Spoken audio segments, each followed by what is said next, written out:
Hello बेटा, तो मेरे को आज आपको ये बताना है कि आप सभी के हाफ ईयरली एग्जाम्स लगे हुए हैं, है ना। किसी के इस मंथ के एंड से चालू हो रहे हैं, किसी के मिड ऑफ दिस मंथ में हो रहे हैं, किसी के नेक्स्ट मंथ के स्टार्टिंग में हो रहे हैं। तो सबके हाफ ईयरली एग्जाम्स चालू होने वाले हैं। तो ये क्लास 12th में हाफ ईयरली एग्जाम में जो चैप्टर्स, अब क्या होता है बेटा, किसी बच्चों के हो सकता है पहले 6 चैप्टर्स आ रहे हो, किसी के ये हो सकता है कि फिजिकल के 2 दे दिए, इनऑर्गेनिक का 1 दे दिया है, ऑर्गेनिक के 3 दे दिए, तो चैप्टर का सीक्वेंस बदल सकते हैं। तो आज मैं आपको बताने वाला हूं कि आपके हाफ ईयरली में कौन से इंपॉर्टेंट टॉपिक्स होंगे जिससे क्वेश्चन सबसे ज्यादा पूछा जाएगा।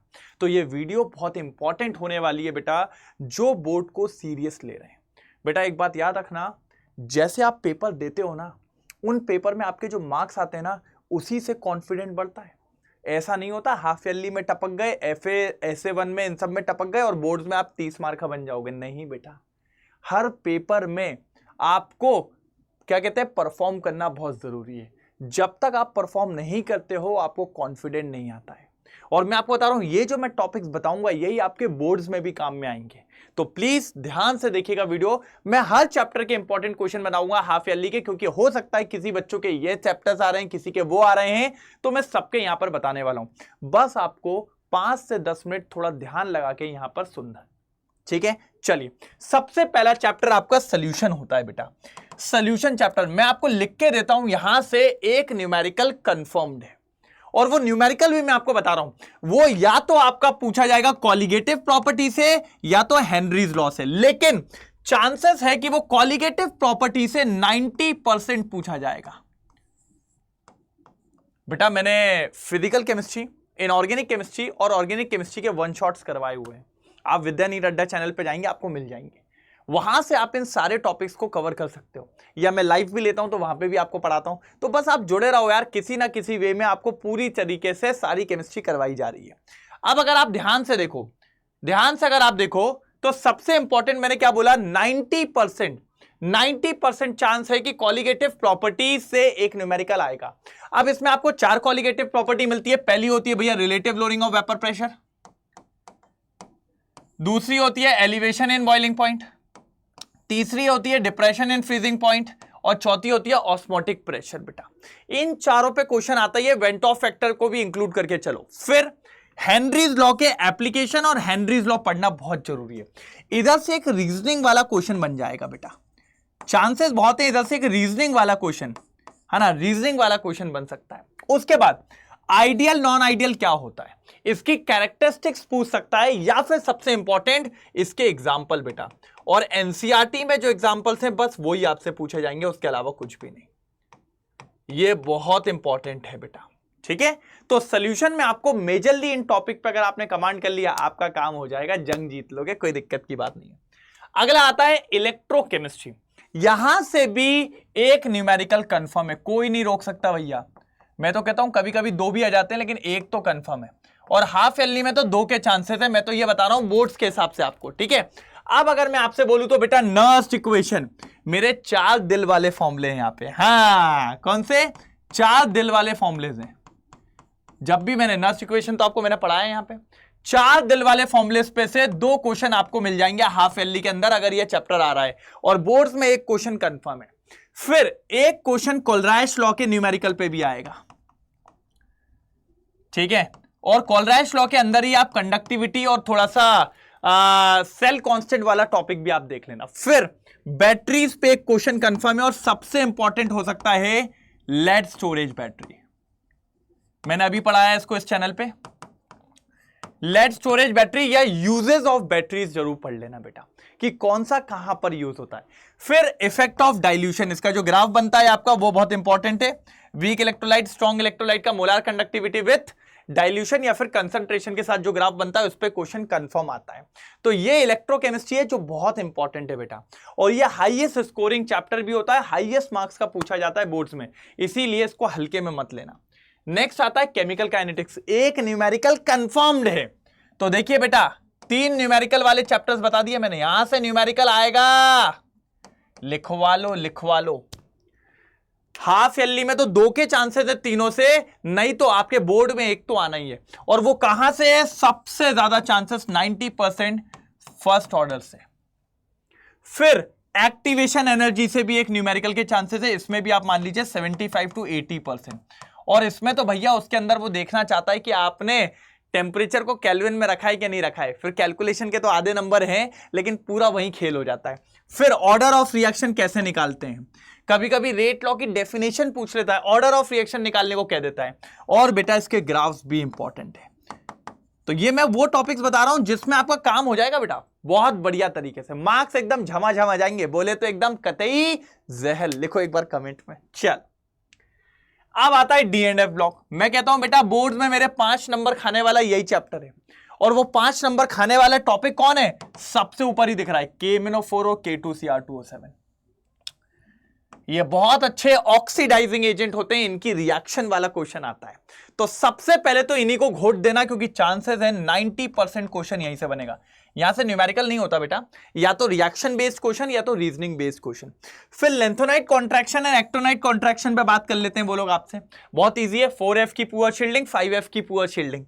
फिर आते हैं फिजिकल प्रॉपर्टीज पे बेटा ये लोग, जिसमें ये लोग क्या करते हैं कि कभी कभी कैटलिस्ट का पूछ लेते हैं, एलॉयस का पूछ लेते हैं, मैग्नेटिक बिहेवियर अच्छा क्यों होता है डी ब्लॉक का, ये सारी चीजें पूछ लेते हैं। तो इन 3 टॉपिक्स पे आपको बेहद ध्यान रखना है अगर आप डी एंड एफ ब्लॉक की बात कर रहे हो तो। फिर अपन आते हैं कोऑर्डिनेशन कंपाउंड। सर मैं आपको एक बात कह देता हूं, एक क्वेश्चन वीबीटी से कंफर्म्ड है, कंफर्म है, वही जैसे मान लो आपको दे दिया COF6, ये कह देगा इसका मैग्नेटिक बिहेवियर निकालो, इसकी हाइब्रिडाइजेशन निकालो, अनपेयर्ड इलेक्ट्रॉन निकालो, मैग्नेटिक मूवमेंट निकालो, सब निकालो, ये वाले क्वेश्चंस पूछ लेता है।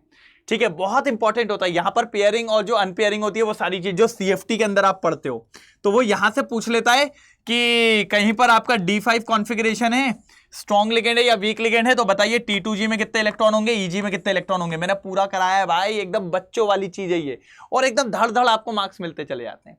उसके बाद आइसोमेरिज्म पे पक्का क्वेश्चन है भाई, इंपॉर्टेंट है, 80% चांसेस हैं, और नॉमेनक्लेचर पे 2 नेमिंग पक्का आएगी। तो अगर आप लोग ने ये 4 टॉपिक कर लिए तो कोऑर्डिनेशन कंपाउंड में कोई दिक्कत नहीं होगी, और बहुत सुंदर चैप्टर्स हैं, बहुत आसान चैप्टर्स हैं।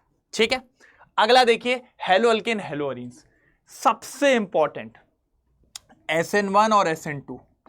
आपको सिर्फ 2 कंपाउंड दे देगा, बोलेगा SN1 कौन दिखाएगा, SN2 कौन दिखाएगा, तो इनकी रिएक्टिविटी ऑर्डर पता होना चाहिए, tertiary secondary primary, primary secondary tertiary, बस ये पता है तो काम हो जाएगा। नेम रिएक्शन तो एक ऐसा है जो पूरी ऑर्गेनिक में इंपॉर्टेंट है, पूरी ऑर्गेनिक में इंपॉर्टेंट है, हर ऑर्गेनिक के चैप्टर में ये जरूर लिखा मिलेगा नेम रिएक्शन। इसका तो चार्ट बना लो आप पूरा, इसका तो चार्ट बना लो पूरा भैया, बहुत ज्यादा जरूरी है। फिर यहां पर एलिमिनेशन रिएक्शन भी बहुत इंपॉर्टेंट है, और बॉइलिंग पॉइंट का ऑर्डर जो आपने पढ़ा है ना, ब्रांचिंग अगर बढ़ गई, ब्रांचिंग अगर बढ़ गई तो भैया बॉइलिंग पॉइंट कम हो जाएगा। ये सारी चीजें जो अपन ने पढ़ाई हुई है ये बहुत इंपॉर्टेंट है हेलो अल्केन हेलो अरीन्स में। फिर आते हैं अल्कोहल में, तो अल्कोहल में एसिडिक नेचर सबसे ज्यादा, अल्कोहल फिनॉल का कैसा रहेगा, ज्यादा रहेगा कम रहेगा। रिएक्शन विद HI, ये ईथर की बात है, यहां से एक रिएक्शन पक्की आएगी।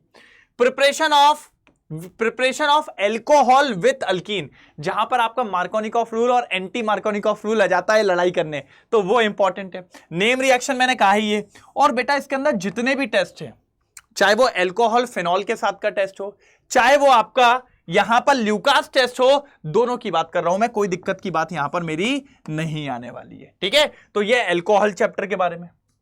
फिर आते हैं सबसे बड़ा चैप्टर, और बच्चों को बहुत डर आता है, मैं कहता हूं कुछ डरने वाली बात नहीं है।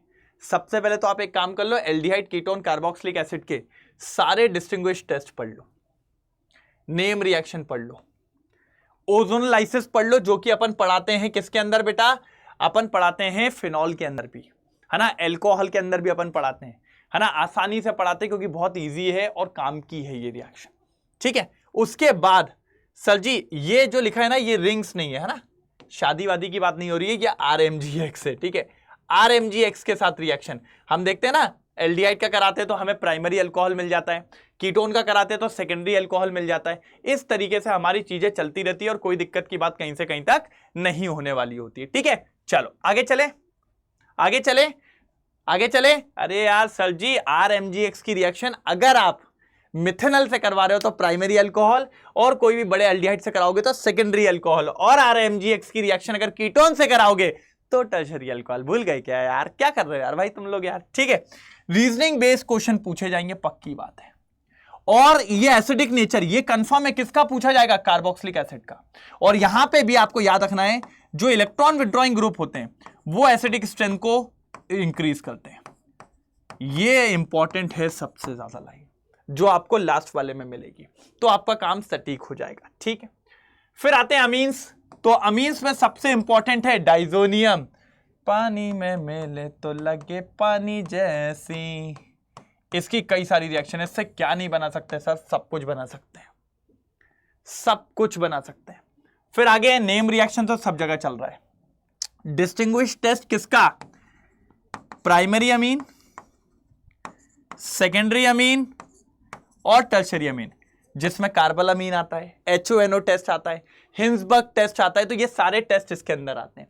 फिर अमीन्स बेसिक होते हैं, तो इसका बेसिक नेचर एक मिथाइल वाले के साथ उसका ऑर्डर अलग होता है, और एक इथाइल वाले के साथ इसका ऑर्डर अलग होता है। भाई अगर आपने पता है इतने कर लिए ना, आपको किसी की दिक्कत नहीं आ सकती। हर चैप्टर के इंपॉर्टेंट टॉपिक्स बता रहा हूं जो कि सटीक आपके पेपर में मिलने वाले हैं। और फाइनली लास्ट चैप्टर जिसको कहते हैं बायोमोलिक्यूल्स। बायोमोलिक्यूल्स में विटामिन का एक चार्ट बना हुआ है एनसीईआरटी में, उस चार्ट से एक नंबर कंफर्म है, वो चार्ट घोट लेना बस। फिर प्रोटीन के 4 स्ट्रक्चर होते हैं बाबू, जिसमें अल्फा है ना, अल्फा हेलिक्स और बीटा प्लीटेस, उस पर पूछ लेता है बॉन्ड्स के बारे में। टर्शरी को जोड़ के क्वाटरनरी बन जाता है। प्रोटीन के बीच में बॉन्ड कौन से होते हैं, सॉरी अमीनो एसिड के बीच में बॉन्ड कौन से होते हैं, पेप्टाइड बॉन्ड, जिसको लिंकेज भी कहते हैं, पेप्टाइड लिंकेज। फिर उसके बाद डीनेचरेशन क्या होता है, इसकी डेफिनेशन पूछ सकता है। फिर ये लिंकेज की बात आ गई तो वही ग्लाइकोसिडिक लिंकेज बोल दो, या पेप्टाइड बॉन्ड हो जाता है, वो भी इसके अंदर आ जाता है, वो सब चीजें। फिर ग्लूकोज के बारे में, वो जो 5 रिएक्शन है इंपॉर्टेंट है ग्लूकोज की। फिर सुक्रोज के बारे में किस किस से मिलके बनता है, और स्टार्च के बारे में, स्टार्च किससे मिलके बनता है, 2 होते हैं अमाइलोज, अमाइलोपेक्टिन, कौन सा वाटर सॉल्युबल है, वाटर इनसॉल्युबल है, तो वो चीज आपसे पूछ सकता है। और थोड़ी सी रीजनिंग इसके बारे में। तो मैं आपको क्या कह रहा हूं बेटा, मैंने चैप्टर इतना छोटा करके दे दिया कि आपको डरने वाली बात नहीं है। और अगर थोड़ा और पढ़ना हो तो डीएनए और आरएनए का डिफरेंस पढ़ लेना बस। इसमें आपके 4-5 पॉइंट कवर हो जाएंगे, जिससे आपका काम हो जाएगा। कौन से बेसेस होते हैं, न्यूक्लियोसाइड्स क्या होते हैं, न्यूक्लियोटाइड्स क्या होते हैं, वो इसके अंदर आपको मिल जाएंगे। तो बेटा ये मैंने आपको बता दिया सारे इंपॉर्टेंट टॉपिक्स, जिनसे आपका काम होगा, जिनसे आपका एक तरफा काम चलने वाला है। ठीक है, तो इन टॉपिक्स को पढ़ो और मुझे कमेंट सेक्शन में बताओ आप जरा कि इसमें से आपने कौन कौन से टॉपिक्स कर लिए हैं, और आपके सिलेबस में हाफ ईयरली में कौन कौन से चैप्टर्स आ रहे हैं। हर एक बच्चे को कमेंट में लिखना है, ठीक है, और फिर यह भी बताना है कि उनको कौन सा चैप्टर ज्यादा टफ लग रहा है। ठीक है बेटा, कोई दिक्कत तो नहीं है। तो आई होप सारी चीजें आपको क्लियर होगी। बढ़िया तरीके से पढ़ो, कोई दिक्कत आए तो मुझे कमेंट सेक्शन में बताओ। Okay, thank you so much.